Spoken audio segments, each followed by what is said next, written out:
All right. Well, thank you, Dr. Prabhjot Singh, for being on the podcast with me. It's awesome to be here. Can you tell me a little bit about yourself and your background?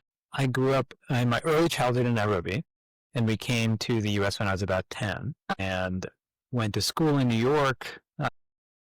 Met my wife, Manmeet Kaur, there while we were in school, and we've done a lot of work together over the years. And now live in Indiana with our 3 boys, and I think those are probably some of the more important things about me. Family, children. Yeah, so you're in Indiana. That's totally different coming from Nairobi or the area. So where was that transition? How did that came to be? We were in New York City for about 22 years. I did my MD and PhD in New York City, and I was on faculty at a number of the New York institutions in medicine, in international affairs, and then we built a business. I built a business with my wife during COVID, a healthcare delivery company, and we sold that in about 2022 or 23 to Oak Street Health, which is owned by CVS, and then my wife co-founded a new company. And in that process, we just decided we wanted to be closer to family. And so my parents, I've never lived in Indiana, but my parents moved there about 20 years ago. And my mother's a Montessori school there. And so we thought it would be just great if the boys got to have their grandma as a teacher and get to just be together. We have a very small family in North America. It's just really my little brother, my parents, and then, of course, Manmeet's family. And so we just thought it would be nice to be together. And it has been. It's been really nice. And it's been really interesting getting to know the Indiana Sikh community, which is huge. There are 9+ Gurudwaras. It's a rapidly growing community. And it's very interestingly integrated into Indiana, which you wouldn't think necessarily from first blush. What's interesting is that there was the FedEx shootings. Not interesting. It was very sad, very tragic. But just like this community does, it formed relationships with politicians, with local representatives, and they got to really know the Sikh community and got to really value them. And so it's been interesting, yet again, we've, as a community, have kind of turned tragedy into something that forms the basis of community success and development. So, that's a little bit about the very interesting story of Indiana that we're getting to know over this last 2 years. 2 years. I want to go a little bit back. So you and your wife created a business first. So what was that? And explain that process. And that was during Corona too. Yeah. Well, I think what's important is that, my wife, Manmeet Kaur, is just an incredible leader unto herself. We met when we were relatively younger, 25, and got married and kind of grew up together in some ways, right? You form a lot of your interests together. We explored Sikhi together. And she always had a real interest in developing workforce and investing in people. And she focused in healthcare on how do you take care of people with chronic conditions at home? And how do you teach them to do self-management? Diabetes, COPD, asthma, heart failure. And she built an organization that really got a lot of attention called City Healthworks. It was really highlighted in national news and otherwise as kind of a model of how you take care of people at home. And so when COVID hit, we decided to actually build a medical group and then wrap her workforce approach into it. And then build it around Medicare and Medicaid contracts. And so it took both of us to really build this. I knew the medical part, some elements of finance and technology, and she really understood how to build a business, how to really motivate people, build a really excellent organizational culture. And we brought that all together. We had 100 people in the organization, and it was really going well. And then at some point, we decided to sell the business. And that formed the basis of me going in my way, and then she started a new company out of that, and now is kind of running that called Diverge Health. So, I always say probably wouldn't have worked well for us to be colleagues. She was my boss. She was a CEO. I ran the medical group in the first 5 or 10 years of our marriage, but 10 to 15, it was great, the time that we did. And it was very bonding. We learned a lot about each other. And you learn a lot about putting away the stress of work when you come home, because you have people that are really need you, all of you. And so, there was a lot of times, especially with COVID, we had, lots of challenges in just running a healthcare organization during that time. And so some days would be really stressful. And we would come home together and we would just recognize that we just need to shift gears. doing raros or just being present with the kids together, making sure that they, felt like they got all of us during that time. They went to bed and then we sometimes went right back to work. But I think what was good about it is that we both, unlike having a colleague who wasn't part of your family, Mm-hmm. like we just knew how important it was to like set things aside and make sure we found that time with these guys, because we may have whatever issues are on our mind now, but they are building their sense of the future right then and there at the same time. Yeah, these little kids are literally watching you make amazing things that Yeah. I'm sure the impact of. Yeah. And you have to be present for them, to be there. For them. Totally. And they don't need to understand all the stresses, and they have their own big eyes, big hearts, big world that needs to be filled. Yes. Yeah. Yeah. I love that. So after being that sold, where did you transition in with the sick community and things? Well, I transitioned I was with the acquiring company for a year. Then I moved to another organization called Peterson, which is a investment and philanthropy group. And I'll speak about it a little bit. I'm about to start a new company. But, I think all along the way, Sikhi has been such an important part of my development. I actually I hadn't really engaged as much with Sikhi or its practice until it's been my mid-20s. And, I didn't always feel that I knew enough. I just didn't feel like I knew how to enter the conversation. And I had a Vadavir who was a year ahead of me in my MD PhD program, named Amandeep Singh at Cornell and Rockefeller. And he was just such a warm, charismatic, non-judgmental person. And slowly, I said, hey, this is actually this is me. Mm-hmm. This is a part of me, an important part of me. And I think it was such an important, something I remember about how important it is to be welcoming and warm for people wherever they are in relation to Sikhi. Another little anecdote is when I was growing up, when I was in my early career, I worked abroad a lot, across sub-Saharan Africa, across India. And I was working in rural Assam and working with the planning commission and the government, and I was in rural Assam, and I was wearing my kirpan. And in India, you're supposed to be able to wear your kirpan on domestic flights. But in Assam, they gave me a lot of hassling. They hassled me quite a bit and said, like, you can't wear your kirpan. And I was, in my late 20s, and I was a little bit maybe like more aggressive and, than might be wise. And I said, I'm going to do it. So I was arguing with these soldiers that had weapons on them.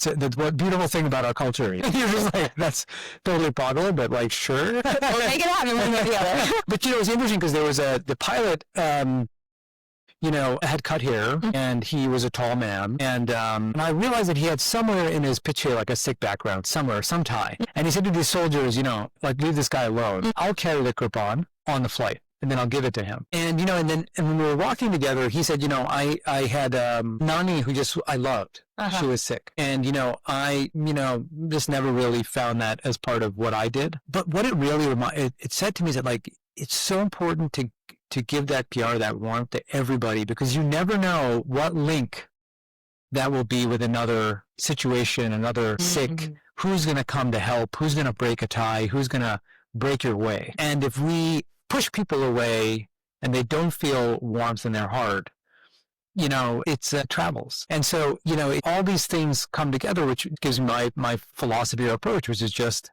I really love our community, and I want people to feel that love.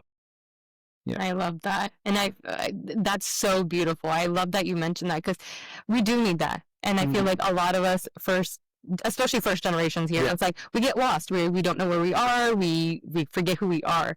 But we need that sense of bringing back together a safe space. And our community does an amazing job, but sometimes we need to connect here and there. But then going back to how you're talking about creating institutions within. So I want to touch base on that, because that brings our community even more together. Well, it's interesting. I had, in Barney, we start Raros with a line that says, Duktaru sukrub bhai jasukta mein hoy. And it basically means that suffering is the medicine. And imagine Raros, right? You're supposed to read it in the evening after a hard day, and you're coming home, and maybe you had a crappy day, and you're just sitting down, and you're sitting down with Guru Sahib, and you're you're talking to yourself through Guru's words. And Guru's saying to you, saying like, it was a hard day, but this is, holding that day is the medicine. And it's a very strange thing, actually. You're like, what? What are you talking about? You're like, what do you mean by that?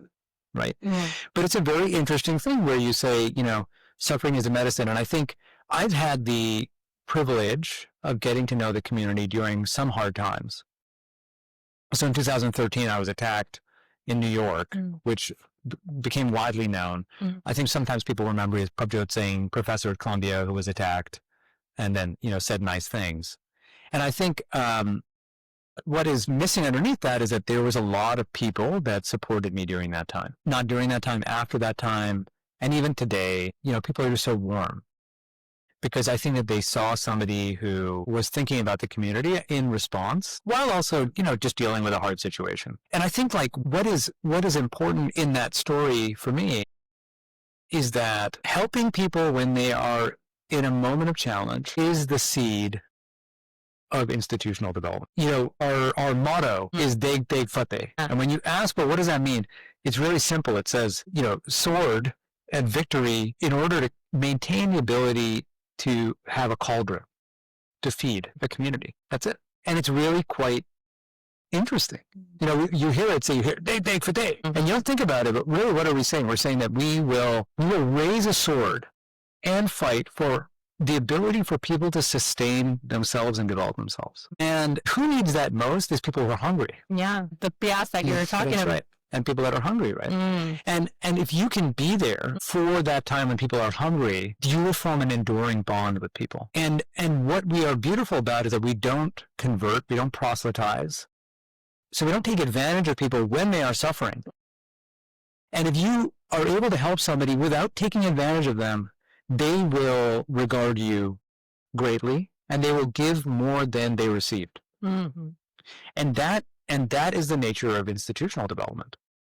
Institutions form when people give more than they get, because it leaves something for someone you don't know. And so I think like that experience for me was a lesson in that personally. I received more than I got, and it is important to me over the course of my life to give back something to people that maybe weren't part of that, but are part of it all. And so I'm very interested in this important stage in our history in North America, and America in particular. We're a community that's obviously 100 years old, but also just 40, 30 years old. And 30 years old, maybe 20 years old, where we're developing education, economics, etc. So we're just beginning. People get frustrated at times and say, okay, we're not organized community, we can't organize things, we get in fights and gurdwara, etc. And you say, it's okay. We're just beginning. And we're just forming the habits of institutional development. And the habits basically say, have a bit of patience and also really try to get things done, be helpful if you can, and start where you can. This podcast is institutional development. This is forming the surround sound, the cultural milieu in which we can start talking about us as a community in all of our various ways we are us. And that's actually a very important part of institutional development.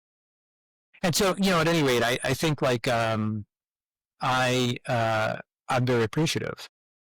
I'm very grateful for our community. And just like everybody else, I'm busy. I have children. I'm doing things. My wife is busy. But we are able to be busy because we've had a lot of support. And so when you have an opportunity to help people when they need something, and Guru says, when somebody asks for something, treat it as the Guru's lockbox. If somebody asks for something, you give, and you're giving it to the Guru, and says, don't think about it too much. If you can, do it. If you can't, don't. It's simple. Yeah. If you can, do. If you can't, don't. Yeah. But do. If you can. Yeah. And then that is the basis, I think, of just the habits that we'll need to start to form. And look, every early community, it comes up with a lot of challenges. It's very hard. You ask people and say, why are certain, folks who came here, they're tough or they're difficult to deal with? Well, they had tough and difficult situations. They have gone through difficult things. And so it is not as tough. We do have the space. We do have the pias, the PR. They had the PR and PS too, but they've had to get by. And so now we have to say, okay, what's that next stage? And so just like everybody else, they say many hands make light work. And so that's also a huge part of our community. You get in there and you're just a hand and you can do your part. Yeah, that's beautiful. I love that. It's going to take me a minute to absorb all of that. Yeah, but it is about working together and creating that institution. Now, where is your idea? How did this come to be? Or where's this next step? What are we looking for? What are you doing next for this? Well, it's interesting. I mean, there's a professional dimension, like what is it that I work on and focus on? And then there's, there's a sick dimension of community development, which is in some ways slower. It comes into the background and then the foreground at different times in your lives. And you have to be, one thing I love about Sick is that it's very practical. And it should remain practical because we have to live our lives. We have to help build community, but within the bounds that we have. And so, so let me just say that I don't have big ideas. I don't need to. Many people have big ideas. What I have is the willingness to help out, put effort into things and so on. So let me give you a couple examples. Just at the North American Medical Sick Dental Association, NASMDA meeting, which I'm fortunate to come to for the first time this year, I heard two brothers in a family that were building effectively a playbook that you could start a free clinic at your Gurdwara. How do you do it? How do you set it up? How do you get permissions? How do you do things? How do you do screenings? And they're really focused on hypertension management, which is a big issue. And I thought, wow, that's so neat. It's not my idea. It's their idea, and they're doing it. And so sometimes I think it's not so important that you have the idea, but that you ask, well, how can I help? How can I help make this great? And what's nice is that in turn, they have to want you to help. Sometimes people say, look, I'm good. I'm doing my thing. But that's not how they were. They said, this is very interesting. We'd love your help on this or that. And in that way, we can just move things along. And you don't need to have the idea. You don't need to be the guy or the gal. You can just, put your hand in something and feel really good when it starts to work. Yeah. And say, we've done it. We've gotten it from here to there. On a professional basis, I'm focused very much on a different set of issues, which is how do we support, motivate, and upskill nurse practitioners, which are becoming a central part of the American healthcare workforce. And the reality is that there are fewer and fewer doctors practicing, both in terms of time. The older generation did more time than the younger generation. And in areas like primary care or some specialties, there are just less doctors going into them.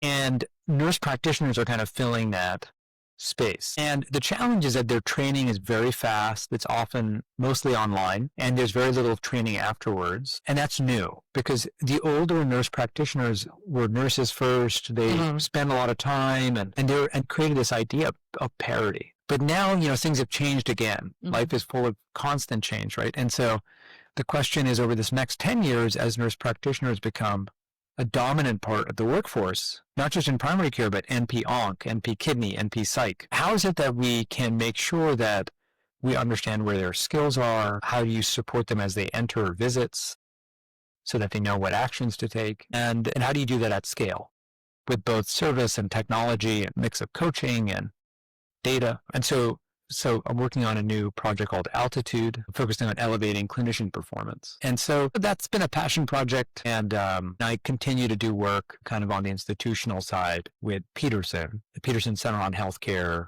and Peterson Health Technology Institute, which I've been affiliated with for 10 years. I'm an advisor there. And that's kind of more big picture health policy, health technology. And so that to me, those are professional interests. And I think, how do you connect the two ideas of work in Sikhi and work in professional? And I think, the way you do that is by being as generous as you can with the relationships you have, being proactive in suggesting things, proactive in supporting people, and doing what you can. It takes two hands to clap, two hands to shake, and, people have to reach out, but you have to also be willing to kind of connect when that happens. And so all of us have busy lives and are always thinking, okay, what will I do? How will I help? And I think it's really actually in the little moments that that makes the world go by. Well, what do you do at the end of the day? How do you like cut off? Like, I know you say you do red dots and stuff like that, but what is your self-care routine? Yeah, I mean, to be clear, we have 3 busy boys, lots of fun, tumbling on the ground, talking to them in meet. I run a lot. Okay. So I run in the morning. I wake up and do my, pod meditation, and then I run. That's very important to me mentally. Okay. To be kind of physically active. And then, I just, if I'm getting overwhelmed and, I'll unpack that a little bit, I just slow down. So I know when my mind is like moving a mile a minute, that it's like too much going on. And so I know that at that juncture, I probably need to just slow down. I think when I was younger, I didn't slow down. I just pushed right through. And then you get overwhelmed, and then you push that feeling of being overwhelmed on other people. Your quality of interactions may go down. And so the basic idea that you just slow down. And so what does that mean? It means that sometimes you really say, look, I need to just turn off and just hang out with fam in the evening and just chill and not do anything. Maybe block out some time so I have some minutes to start a bit later. You have to have a luxury of a job and life to be able to do that. If you have to be somewhere at 6:30, 7 in the morning and go till in the evening, it's a different story. I've had those times in my life, and it's harder. It just is harder. And so, I think I've also chosen to meet, and I have chosen to build a life where we have a little bit of flexibility and balance.